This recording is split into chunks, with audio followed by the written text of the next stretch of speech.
What's up, everybody? Good morning. Made it to Friday, and since the Huskies game is tonight, Friday night football, I'm going to go ahead and do the Huskies preview now. We don't have Pass Rush Friday to do anyway. So let's just talk about this game coming up tonight. The you can't say it's the biggest game of the Huskies season. It's just not. But I feel like it's the most pivotal game of the Huskies season. So we're going to learn a lot tonight, even though it's not exactly two great teams. I do feel like we're going to learn something tonight about this Huskies core. And by core, I mean the guys who we're really going to be carrying forward into 2025 and beyond. Mostly Fish, but a few of the players as well. Yeah, this is going to be an opportunity to learn a little bit about those guys. I said before the season, I just want to make a bowl game. I did not want my team to become the answer to one of those trivia questions in 30 years where it's like, which national championship game participants came back to not even make a bowl game the following year? I don't want the Huskies to be the answer to that. I don't want them to join like 2011 Texas and maybe this year's Michigan, honestly, because Michigan's not really doing any better than us, and they actually won the national championship. Those would probably be the guys you would put on a trivia question asking about the biggest college football drop-offs ever. So I'd prefer to avoid that as much as possible by at least making the bowl game. Let's get to 6 wins. Let's beat UCLA and make it so that your bowl eligibility doesn't come down to last game of the year against Oregon when Oregon looks like the best team in the country and might be motoring to a national title. Like, I don't need to deal with that. I don't need to sit there and watch this team get killed by Oregon, which I'm sure they will be, and be getting upset about it and actually feel like I had something at stake and that I have to be genuinely, like, unhappy about it. I want to be chill and calm and relaxed for that game. So let's get the win this week because I do value that bowl game. I do. If they can meet my expectations from the offseason, I'll ease up a little bit. I've been hard on Fish. I've been hard on some of the players on this team that are going to be here past this season. But if they can get to where I thought they were going to be, then I can live with it. So, like I said, stream tonight. I'm going to be doing play-by-play, reactions, talking with people in chat. You guys know the drill. Be there. Stream should start right about 6, which is, of course, kickoff. And then we go from there. But breaking this one down, it's actually a little tough because something happened in the last few weeks with UCLA. Back when I was talking about how Washington's season was going to come down to them being able to beat UCLA, and they should be able to do that easily because UCLA is terrible. Well, that statement was true at the time, but since then they've won 3 in a row. They went into Rutgers, and Garbers just played the game of his life and won. They beat Iowa, something we sure didn't do. Ran the ball all over Iowa, completely shut down that offense. Like, suddenly they're playing good football. They've actually put together 3 really good games in a row, and they beat Nebraska in there too, which is not a terrible team. So something's clicked into place for the Bruins. I don't know exactly what it is.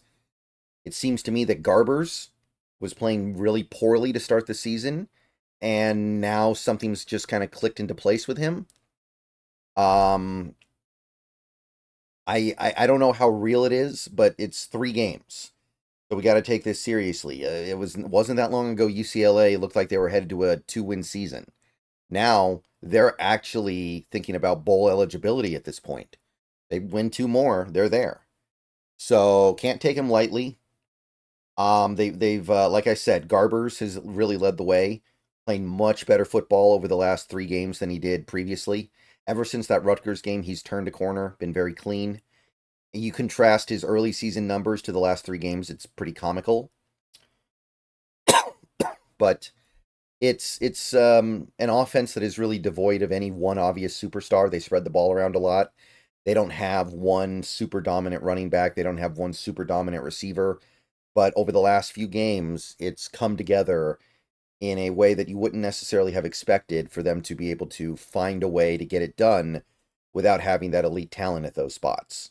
Garbers has become a real distributor, and defensively, they I don't think the defensive challenges they've had over the past 3 weeks are as much as the challenge that Washington should be posing. Like Washington's offense, uh, granted, when they go and play in Iowa or in Rutgers or in Penn State University, sometimes it looks that bad. But I got to believe this Washington offense poses more of a threat to a defense than Nebraska or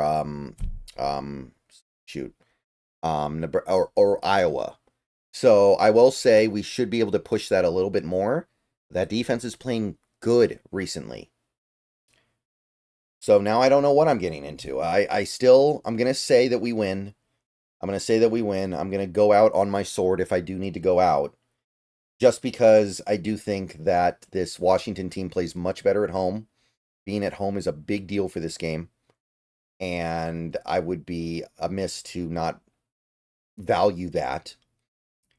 I think that there's some randomness to this UCLA run because Garbers just stopped making mistakes and stopped missing throws. I don't know if there's anything that's intrinsically changed with him. So I think that on some level he is kind of sort of due to have a bad game, if that makes sense. If he was a great player, I would never say that, but I'm not convinced he's doing anything radically different as a player. So I'm going to say we find a way to get it done and we get that 6th win and we just line up to get whipped the next week against Oregon, knowing that we've got the bowl game in our pocket, which is not going to be fun, but it's what I expected to happen this season because I can look at one team and I can look at another team and pretty quickly tell if the discrepancy between the two teams is great. So quarterback, what I want to see at quarterback in this game, I'm really torn, guys.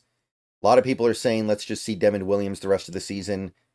I'm not convinced. I'm not convinced about that yet, mostly because I feel like Williams doesn't have a handle on enough of the offense for us to be successful. And while this season is clearly over in terms of higher aspirations, I still want to win these games. I still want the bowl game. So if you are saying that we're going to throw away a game to let Devin Williams experiment a little bit, not this game. Not this game. I want this one. This one, yeah. Let me get that bowl game, and maybe Will Rogers won't even want to play in the bowl game, and then Devin Williams can play in that game, where the stakes are, quite honestly, much lower. All right, so that's really all I can say about this one, guys. I don't know what's gotten into UCLA the last few games, but I'm going to say that we put a stop to it here. At home, and given, I would say, relatively decent health overall on the roster, yeah, I got to get it done. Coleman could hit over 1,000 yards in this game. He should at least get very close, so that'll be cool. Rogers, if he plays well, has a chance to get to 3,000 yards by the end of the season, which is notable when he shares a little bit of the load with Devin Williams. Some things to root for, I guess, as you go into this one. And yeah, I will see you guys later. Out on to Washington, turning on the stream around 6. You'll probably see a video or two before then. See you guys later.